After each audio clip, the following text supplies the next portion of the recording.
Ce 10e sommet qui réunit les chefs d'État et représentants des gouvernements des pays signataires de l'accord cadre d'Addis Abeba intervient dans un contexte particulier pour la République démocratique du Congo qui continue à faire face à la résurgence des violences armées sur une partie de son territoire.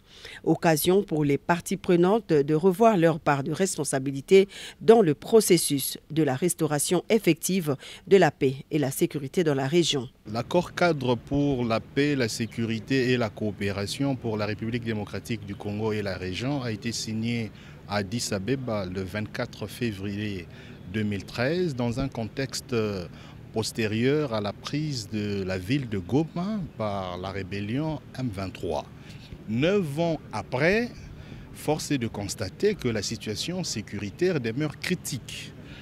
Il y a plusieurs interrogations quant aux avancées, au recul, au piétinement, et ça peut susciter des questionnements sur ce qu'il y aurait de particulier comme résultat du 10e sommet. Et donc, le problème au Congo est tel que le gouvernement congolais devrait composer avec les autres pays de la région et les partenaires internationaux pour démanteler le système d'insécurité.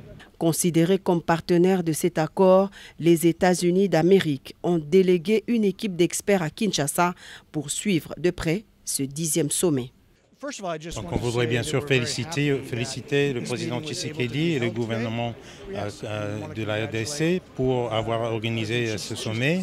Et M. Ben voudrait souligner aussi que les États-Unis étaient aussi présents lors de la création de l'accord cadre il y a bien 9 ans aujourd'hui. Donc on est bien sûr, on fait partie aussi de la mise en œuvre de cet accord. On travaille étroitement avec les pays signataires, avec les garants, notamment les Nations Unies, l'Union africaine, la CIRGL.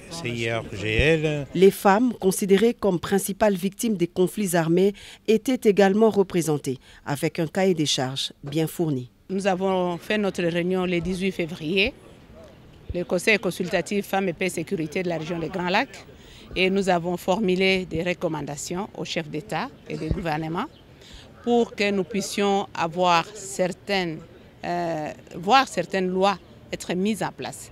Oui, c'est vrai, on a vu les changements, on a vu arriver des coopérations, des neutralisations mutuelles positives des groupes armés à l'est de la RDC. On a vu le développement de la politique de coopération.